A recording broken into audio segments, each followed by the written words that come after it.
Hi lads, so today we're moving on to the next part of integration, which is called the definite integral, okay?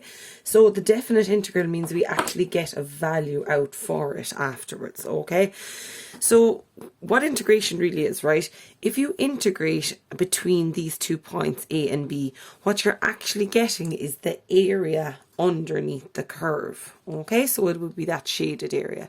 So if I integrate that between these two specific points A and B, I get these, I get that area, okay? And how it works, B is what we call the upper limit and A is the lower limit, okay? So we do B first, then subtract off A, and we're left with this part in the middle, and we get the area enclosed between the curve and the x-axis, okay?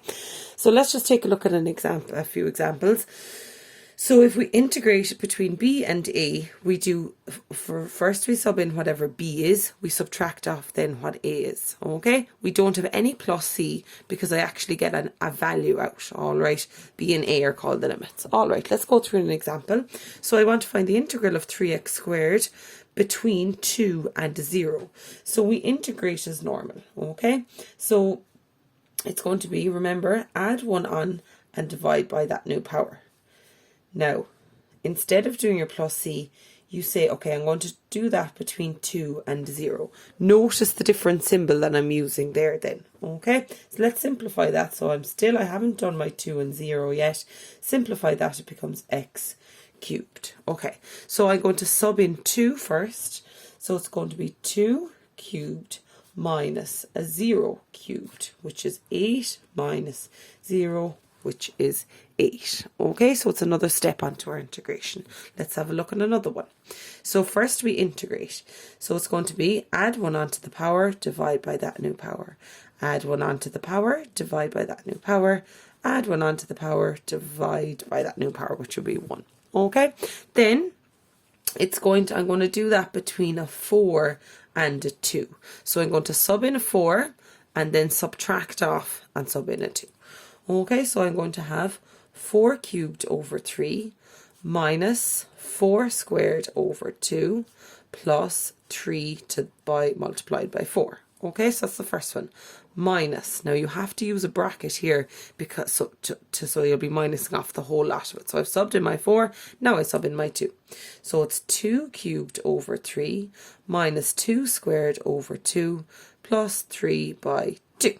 Okay, then I'm going to just put that into my calculator. So I have 4 cubed over 3 minus 4 squared over 2 plus 3 multiplied by 4 gives me 25 and 1/3. So it's 25 and 1/3 minus, work out your second bracket.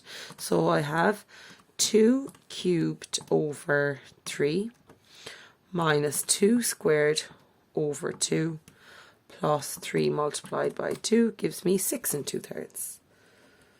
And subtract them and you get 18 and 2/3 as your final answer. So you actually get an answer out here, there's no plus C. Let's have a look at another few examples up to number 3 here at the top of the page. So integrate this between 9 and 4. Okay, so integrate first. So remember that will be 1 over x to the half. And bring it up to the top line, it will be x to the minus half, using your rules of indices. Now, I want to integrate between 9 and 4, x to the negative half. Okay, so I add 1 onto the power. So what's minus a half plus 1 becomes a half. Divide by that new power, which is a half. And I'm going to look at that between 9 and 4. Okay, between 9 and 4. So let's just simplify that a little bit. So I'm still going between 9 and 4. Now, on the top line, I have a 1 here. What is 1 divided by a half? 1 over a half equals 2. So it's going to be 2x to the half. Now I can go sub in my 9 and subtract off my 4. So it's going to be 2 bracket 9 to the half minus 2 bracket 4 to the half. So 2 bracket 4 to the half. So subbing into this, 2 bracket 4 to the half. And I'm just using brackets for the second part. So 2 by 9 to the half gives me 6 minus 2 by 4 to the half gives me 4. Final answer is 2. Okay, another one. Now, before I go and integrate this, I need to split it out a little bit. Okay, I need to go and split it out. So I'm integrating between 2 and 0. Remember, put each one over the denominator. So it's going to be x cubed over x minus 2x squared over x plus 4x over x. Okay, simplify that a little bit. So I'm between 2 and 0.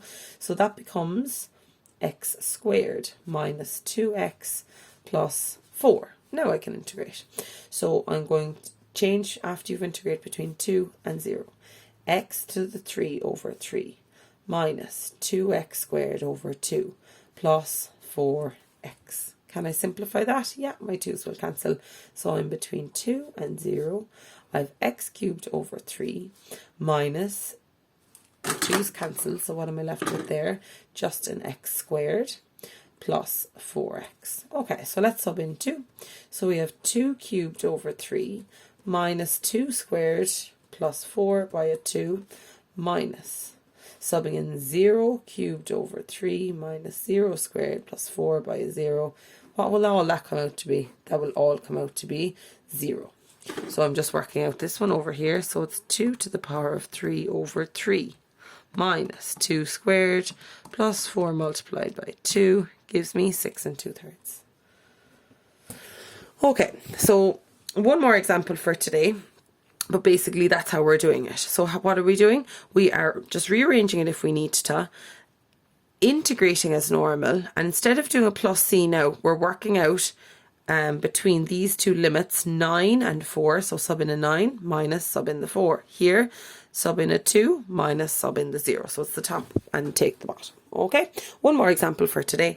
So if the definite integral of this between k and 0 is equal to 0, find the value of k, and k is bigger than 0. Okay, so let's just go and do that as normal. So the integral between a k and a 0 of x squared minus 5x. Okay, so integrate that for me between a k and a 0. Notice the change in the bracket.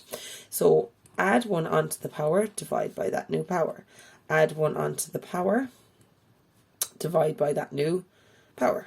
Okay, and I'm told that that is equal to 0 between k and 0. So let's sub in. So we have k cubed over 3 minus 5 by k squared over 2 and minus, sub in the 0, 0 cubed over 3 minus 5 by a 0 squared over 2. That will all come out to be 0. So I have k cubed over 3 minus 5k squared over 2 is equal to, so I've worked that out and they've told me in the question that's equal to a 0. Now I just need to solve that to find k. So what can I factor out of that? Take out a k squared. What am I left with? I'm left with k over 3 minus 5 over 2 is equal to 0. Now I can put each thing equals 0. So that is 0 or that is 0 because you have two things multiplying to give me 0.